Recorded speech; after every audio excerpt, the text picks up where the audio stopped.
Welcome back. Okay. Well, I did say before that in our second panel this morning, we would be looking at the most important policy measures that were needed to achieve the priorities that businesses outlined earlier in an earlier poll in terms of skills and innovation. And to discuss this, I'm delighted to be joined by four more panelists who I'll now introduce. Firstly, we have Jennifer Halliday. Jennifer is Finance Director at CF Industries, a manufacturing company based near Chester, with headquarters in the US of A. Jennifer lives in Stockport, and she was previously CFO of the pensions organisation USS in Liverpool.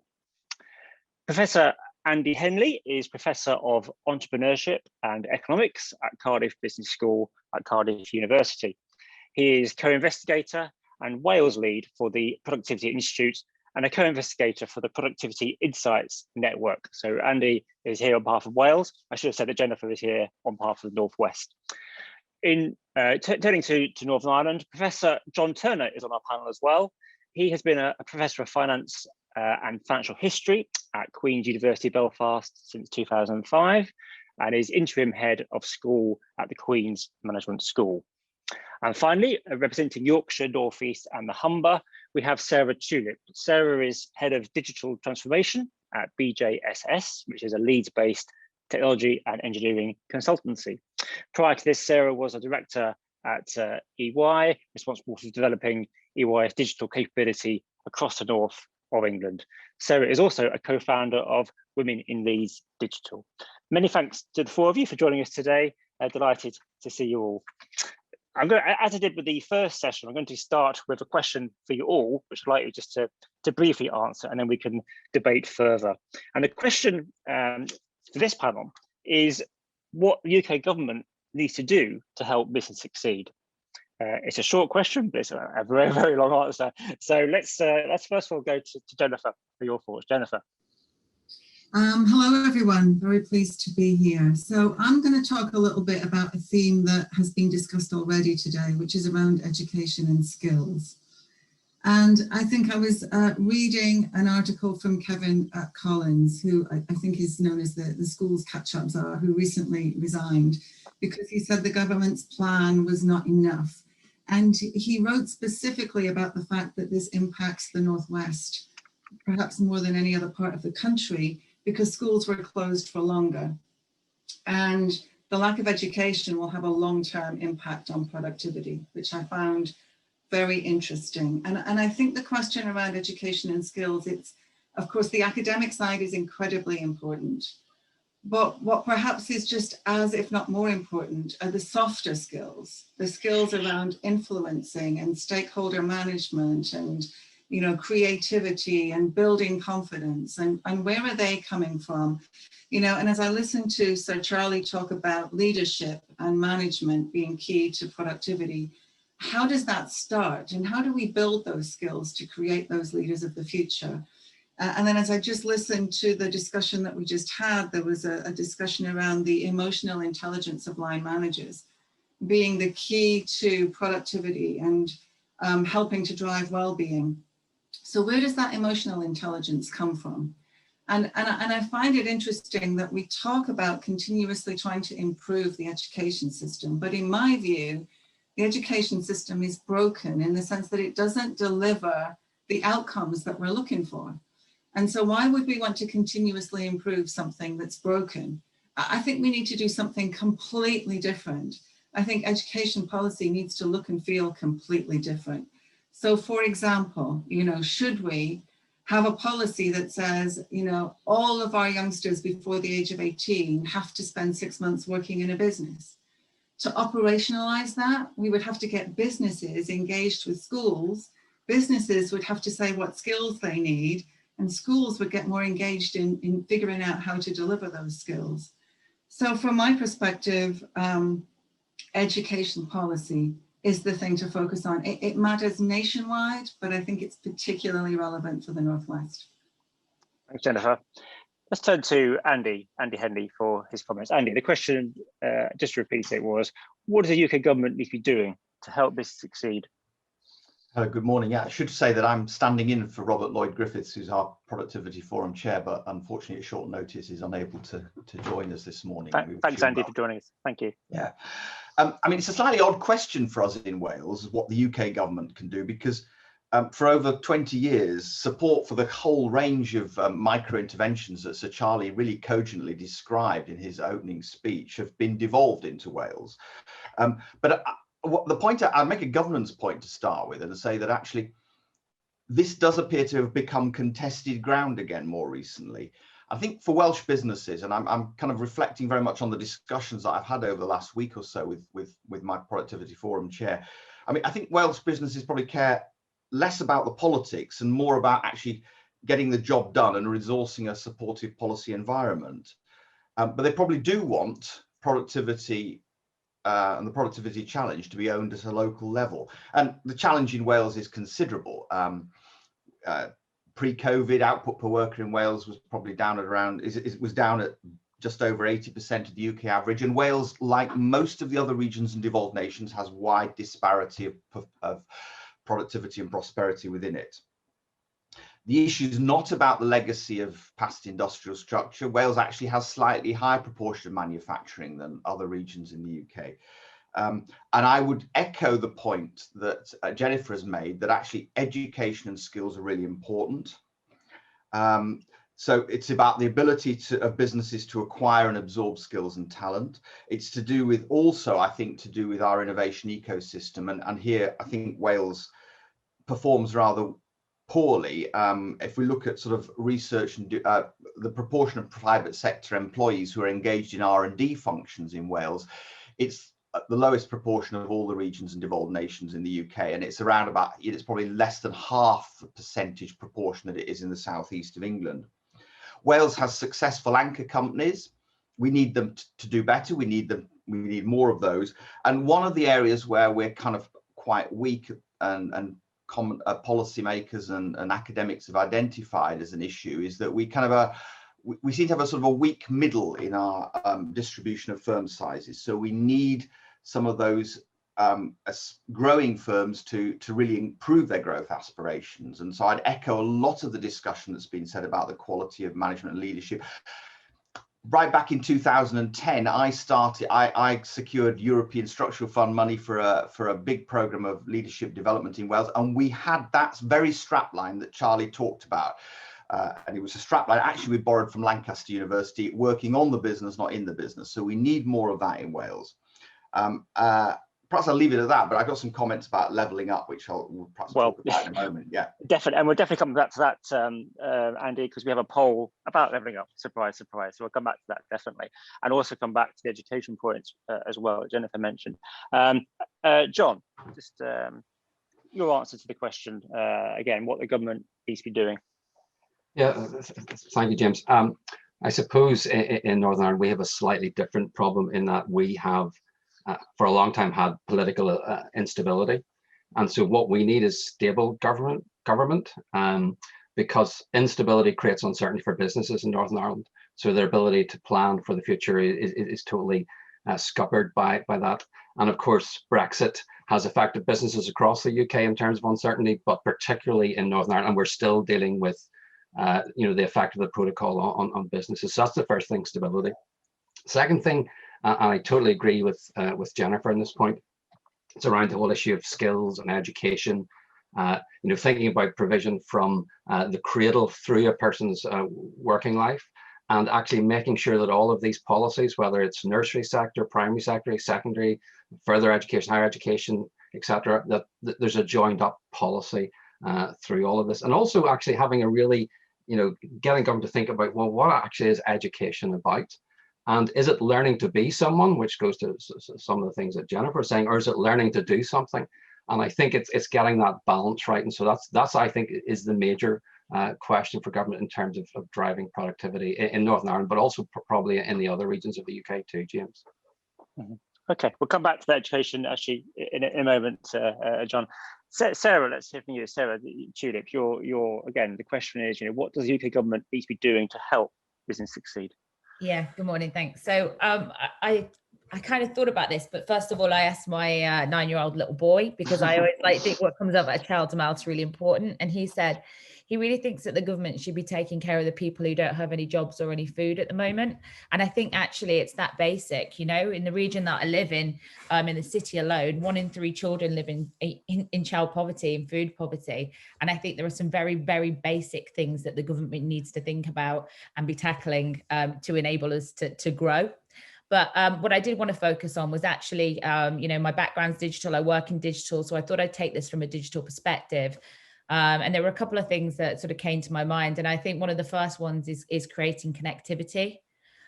We are still not well connected in the region, and that might be around physical connectivity, around, you know, how we get to other cities, how we get to the capital, but also how we trade with the world and how we're enabled to trade internationally via airports, via ports.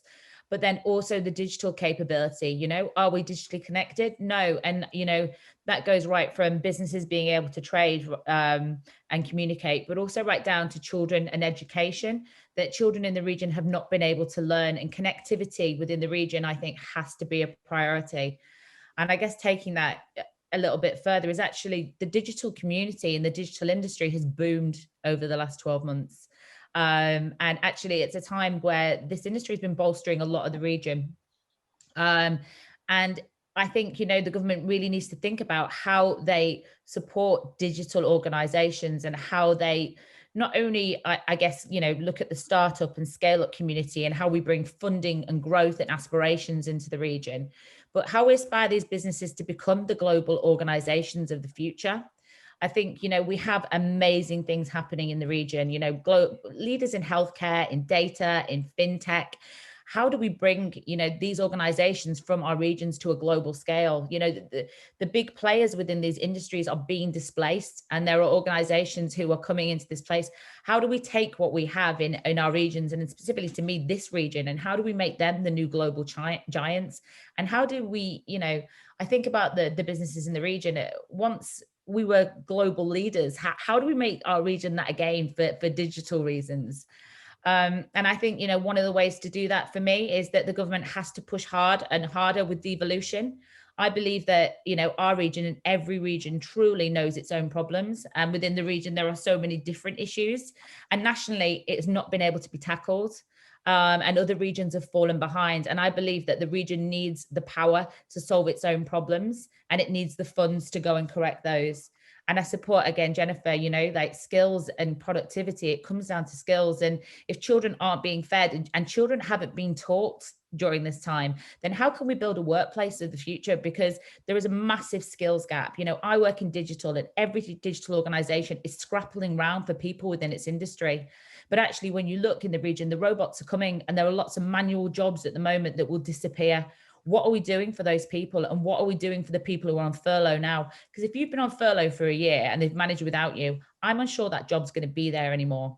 So, you know, we talk about education, but education at every level. I think, you know, what are we doing to grow our skills? You're absolutely right, Jennifer. Thanks, Sarah. There's a few points there actually you mentioned which completely relate to early discussions we've had this morning. So Kerry was talking just before, wasn't he, about the rush battles to make sure your job's still there. So that's something that you mentioned, just touched on. Charlie at the beginning also talked about the tech shock, the fact that, you know, we've had 3 years of tech adoption. He said crowded to 3 months.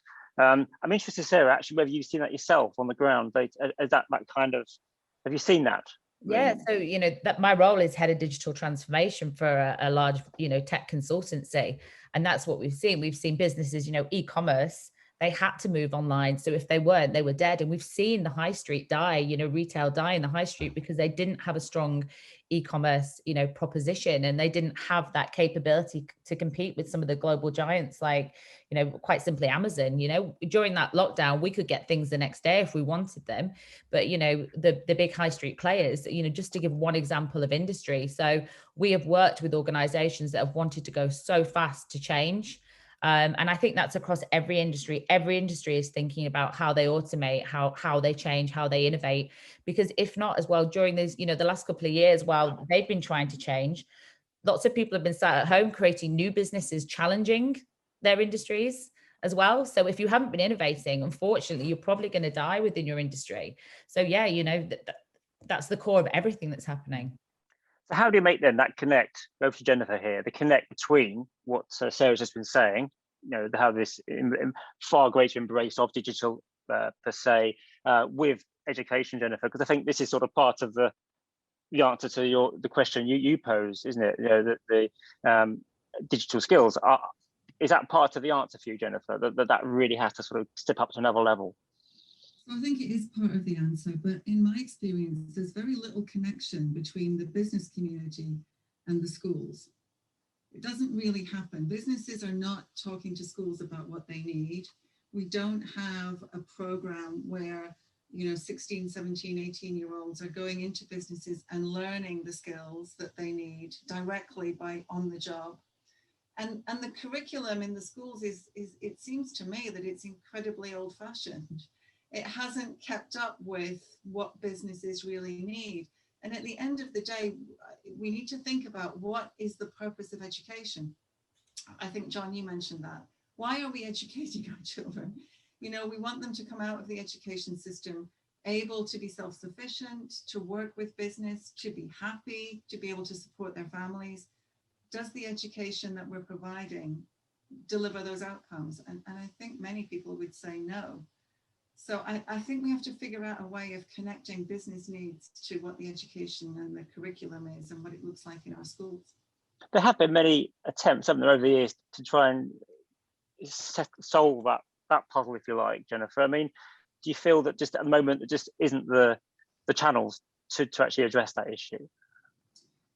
So it's like anything else, really. It's you've got these great ideas, but how do you operationalize them and make them work? I think the apprenticeship and the apprenticeship levy, that was an idea. That was an idea that was aligned to what we've just been talking about. It was an attempt to make sure that there are opportunities, but for some reason it hasn't quite worked. And I can't really put my finger on why. And maybe it was overly complicated. Maybe it's overly complicated. It needs to be something that's very grassroots and not overly engineered. You know, it's almost like businesses need to be encouraged to just bring people into their operations and let them figure out how to find a place for themselves and make that part of the curriculum. So, I mean, I don't have a good answer for it, but it needs to be something different than what we've tried in the past. John, do you want to come in on that? Because I saw you nodding before, and I think you're in agreement with Jennifer on many of the things she said. Yeah, totally. So, like, I come from a perspective in a management school. I've got an international advisory board made up of business figures who are basically telling me what their businesses need from graduates and what they're going to need in the next 5 years from graduates. So there's a direct communication line. I don't see that, however, when it comes to further education colleges. I don't see that when it comes to schools. I don't see that sort of business engagement when it comes to primary schools in terms of the skill set that the kids need. So there's mechanisms out there. We've got boards of governors for most of these institutions, you know, and so having the voice of business on there, I think, would be one of the key things that we could, you know, begin to sort of align the needs of business with the education sector. And this is a long going problem. We've been discussing this as a nation for over 100 years, and we haven't got it right yet. Is this therefore, given what's happened over the last 18 months, an opportunity to almost like press the reset button? You know, there's actually, you know, is it a once in a generation opportunity to actually really get under the skin of these issues and actually try and tackle them? Yeah, and I think the pace of change that we're seeing in wider society that we've already, you know, Sarah's alluded to, schools have to really catch up, and they're going to need help to do this. They're going to need the you know, the wisdom of people who are at the cutting edge of business to, you know, really help reinvigorate the curriculum, but also think about the types of kids, the very basic things like being on time, like social skills, like interacting with others. That has to be taught from a very, very young age. And indeed, if we're sending kids into school and, as Sarah's already said, if they're not being properly fed, then they basically don't have the capacity then to think through things and to work with teachers. So a radical rethink is really, really needed here, James. Andy, do you want to come in on this? Well, I'm sort of nodding to a lot of yeah. I mean, it's a kind of a problem that keeps coming up, and we never quite know how to crack it, and it's often framed in terms of supply and demand. I think it's much more of a kind of an ecosystem problem. How do you actually, what are the institutions, what are the structures that are needed to allow businesses to articulate their needs, and for those needs to be clearly then translated? And I take John's point actually about, I think probably it's a likely to be a kind of an optimistic expectation for businesses. I mean, I come across businesses from time to time who have very, very particular skill needs and say, well, why doesn't the university turn out graduates in this particular technical area of a particular STEM subject? Well, the answer is that there probably isn't sufficient demand for that across the piece. But we do need to be turning out young people who have the attributes that will allow them to very quickly acquire those skills. The soft skills are really important.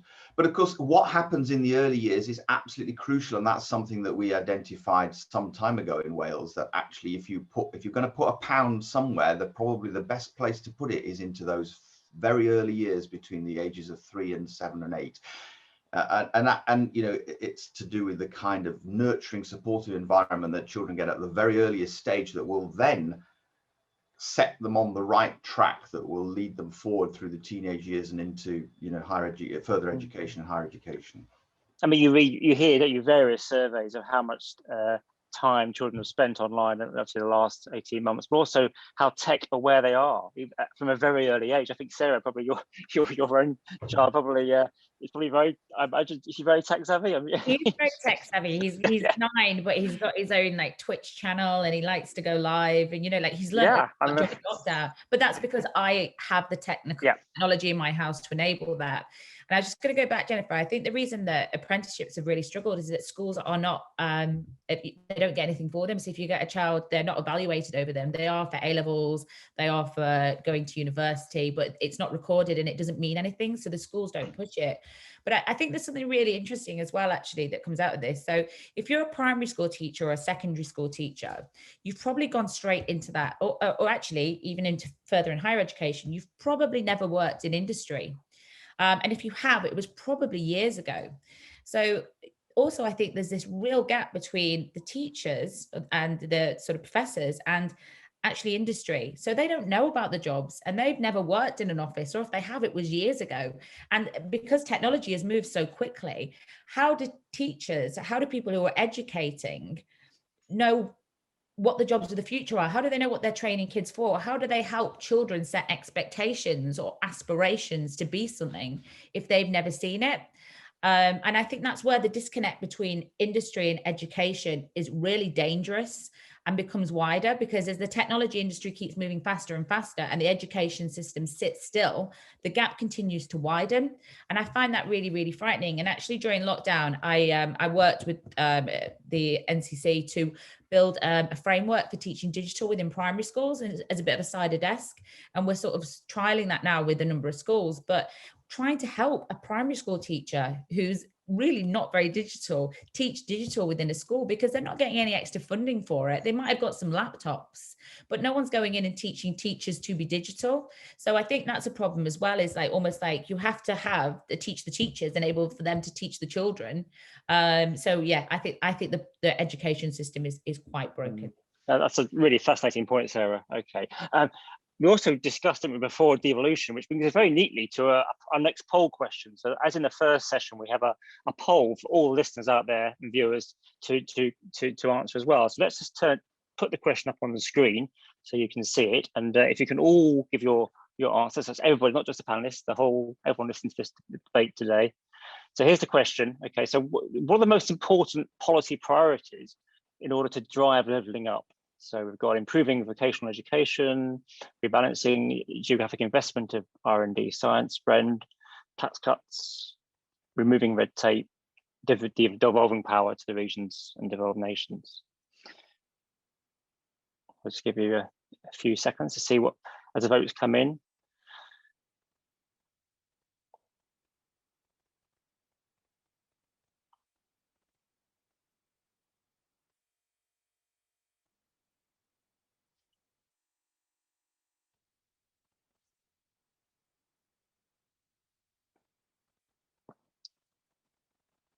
Just have a few more to come in now. 70% have voted. Tap away if you haven't tapped away. Let's have your answer.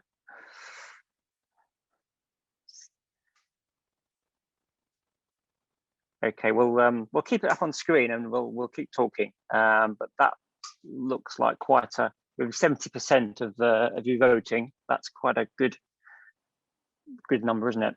So top of the list is actually devolved power to regions and devolved nations, followed by improving vocational education, which of course was something we've just been talking about. So let's talk then about, well, I say let's talk about devolution, but let's just get a response to that. Jennifer, are you surprised with that result there, that devolution actually comes up top for that question? So, although I've just talked a lot about education, I did actually vote for the #1 answer, and the reason why I voted that way is because if you've got devolved power, then you can locally make decisions about how to have the best impact for your region. And when I think about education, I think we do need to do something different in the Northwest than in other parts of the country. And I think that is fine. It doesn't need to be the same. It can be customized for region based on needs. And if you had devolved power, then you could make some decisions around that and get the best for the region, which would therefore benefit the nation as a whole. So I completely agree with that as a key priority. It's of course interesting. We have Andy here on this call, who's obviously a devolved nation. So Andy, obviously, you know, we've had devolution. Wales had devolution for a number of years, but I mean, are you surprised by that result there? No, and I've been working with the Welsh government in an advisory capacity on and off for 20 years, and I've seen devolution mature in Wales, and it's it's matured actually over the last year incredibly quickly, because as you'll be aware, people have suddenly woken up and realized actually just what it is, because they didn't realize until the pandemic actually what powers the Welsh government have. And when we have ministers standing up every day and explaining what's going on in Wales and adopting a different, and people feel perhaps a little bit more trustworthy approach, then suddenly devolution has become actually more salient to them. But the specific issue of levelling up, I mean, one of the points I was discussing with Robert, my forum chair, is, and Robert is probably better placed than just about anybody else in Wales to understand how Welsh businesses think as the lead for the Institute of Directors in Wales. I mean, the issue there is really that businesses don't really understand what levelling up is about. It's failing to resonate in Wales, and it may well be failing to resonate in other regions and nations of the UK, because they have a limited understanding of what it means in practice. What's it seeking to achieve? What's that going to look like in terms of active public policy? Now in Wales, I mean, the video clip that was shown in Wales referred to the thing called the Wellbeing of Future Generations Act in Wales, which is a really important piece of legislation for Wales, and something that we're actually, most of us are very proud of. But it sets a very specific context for understanding how policy should develop. So levelling up needs to be fed through that lens for us in Wales. And it's not anti-productivity. Some people might think it's anti-productivity. Actually, it starts off by saying, setting aspirations for an innovative, productive country. But it is one in which policy is also going to then achieve inclusive outcomes and, of course, sustainable and clean growth. And so that's really important. So we need to understand, how is that going to connect to the sort of wider policy debate around what's happening with the Shared Prosperity Fund? You know, how is that going to translate to resources for Wales? And it's not just a resource deficiency issue here. It's actually about saying, well, you know, and then at a local area, how do we turn that into addressing the policy priorities that are important for Wales and for within Wales for the different regions of Wales? Because, you know, it's 4.5 hours to travel from one end of Wales to the other, which is another story. Yeah, Andy, I just had a question there as you were talking. You know, the extent to which England and the regions of England can learn from the Welsh experience. You know, I mean, you said there it's now well embedded. Interestingly, it's become more in public consciousness because of the pandemic. People realizing what powers Cardiff has. I mean, do you think there's lessons there for England as it goes further down its devolution path, it would appear? Well, I mean, there are things that I think, sometimes there's a sense in which, you think, well, they're doing it differently because they want to be able to show that they can do it differently. And there are other areas, and, things like, well, we could, certain headline type policies like lowering prescription charges and things like that. But there are other areas, I think, where, Wales is quietly behind the scenes taking different, and it connects with some of the earlier discussions. So, for example, at the schools and colleges level, we've talked about sort of business involvement, but actually one of the things Wales has done quite well over the last 10 years or more is to promote entrepreneurial aspirations amongst young people through a program called Big Ideas Wales.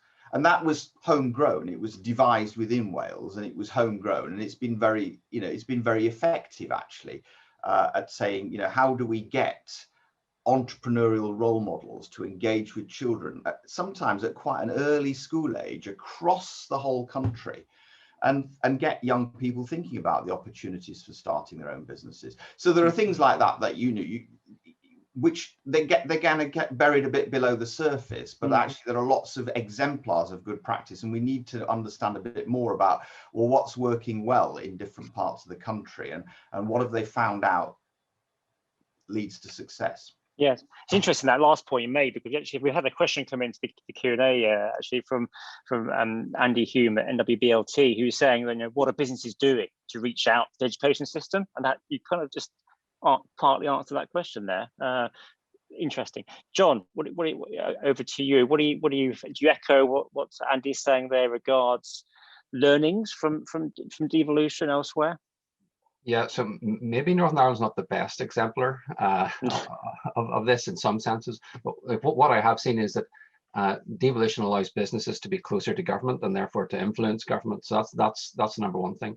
I would actually probably point to Scotland as a good example here, because if I look at the Scottish devolution, and one of the things, the really clever things they've done is with their university sector. They treat the university sector different than other parts of the UK. This means that they've got the highest R&D spend in universities of any region of the UK. They have got the best educated at the upper end of any part or region of the UK. So they've done that really well. Now, I would question them what they've done at, further down the sort of the education chain in terms of the policies, but you can see that they've had policy space, and they've innovated and they've done things differently, and it seems to have worked, at least in the university sector. Okay, Sarah, do you want to come in on this discussion here around devolution and going back to poll, the fact that it came up top of that, were you surprised by that finding? No, and I completely agree with Jennifer. It's that whole thing about regions being able to make the right decision for the people within them. And actually, I feel like during COVID, the regions really needed to know their people, and actually, there were national grants given out, and actually it was all about how each region dealt with it and how they understood the businesses within it. And I think, there's a historic thing that, local government has constantly had money taken from it and slashed, but has always expected to give more and do more for the people within it. And I think, from my perspective and the region that I live in, I've been really proud of how that has happened and what the region has done and how they have performed for the people within it.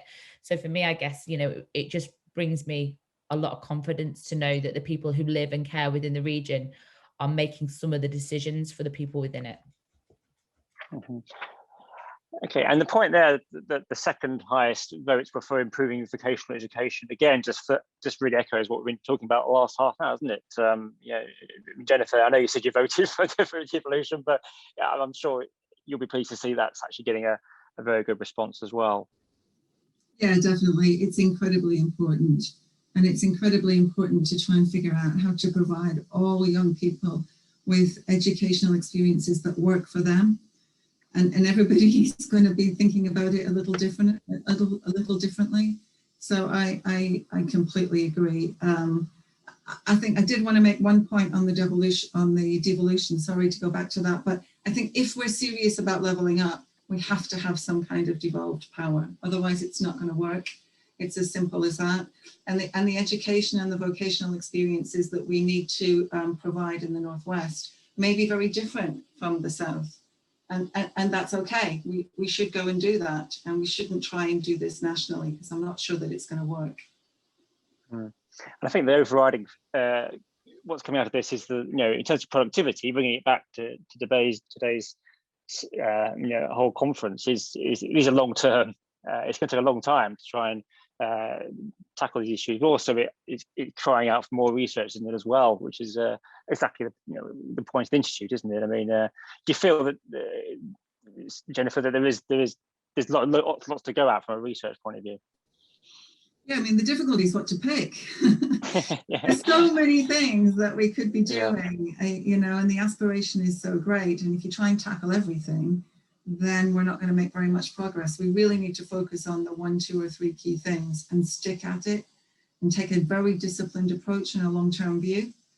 And it's how to pick the right things and keep the momentum going that I think will be the key.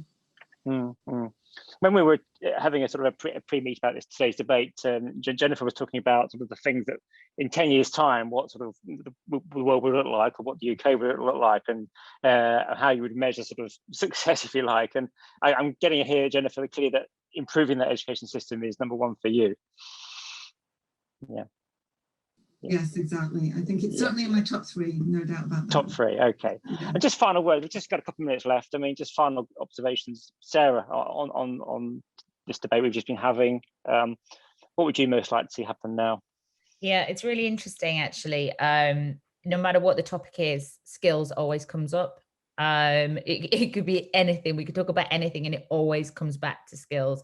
And I think it's one of the biggest challenges for this, for this country, and for all the different groups to tackle. As you say, Jennifer, I think it's different for every region. We all have different challenges. We have different levels of school, quality of schooling, different, ambitions for people in the region, and also different jobs within the regions that we want to retain people for. We're all famous for different things within our regions as well. So it's all about, how do we, create the best educational opportunity to make sure that, when we have people come out of the education system, there are roles for them as well, and we don't lose our people.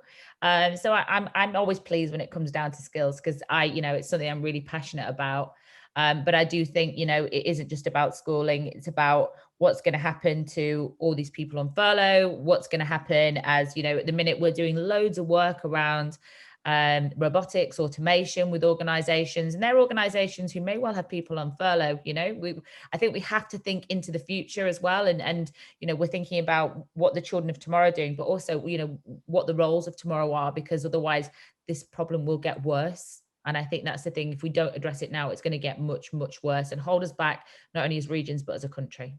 Okay, and just finally, final words from Andy and John, just briefly on the discussion. Andy. Picking up on, John was commenting on Scotland and the strength of its universities. I mean, I think we probably in Wales look somewhat enviously across at that. And I come back to my points about the innovation and R&D system. Looking forward, I'd like to see, a much stronger R&D system at work in Wales, connecting private sector innovators with through effective knowledge transfer, knowledge exchange partnerships with universities.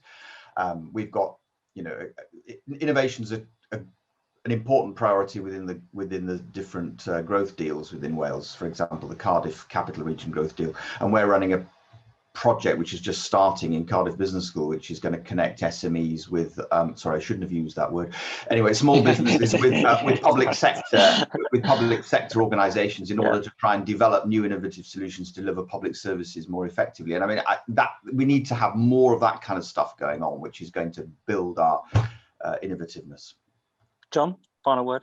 Yeah, so I suppose one thing that we didn't touch on in terms of skills is around sort of management and leadership development. And there's a great love in Britain of the amateur, and too many managers are amateurs, and so we need to professionalize that. And this again is something that's been a long and ongoing problem that the UK has faced. We've got to get away from this idea of the amateur manager and professionalized managers. We need to put you in touch with Kerry Cooper, have a discussion further to his points earlier today. Yeah. Okay. Well, I'm afraid we're out of time now, but can I personally thank the four of you for your contribution to this debate. It's been a really interesting half an hour, and it'd be great to hear about the work you're all involved with the Institute. So many thanks for joining us today.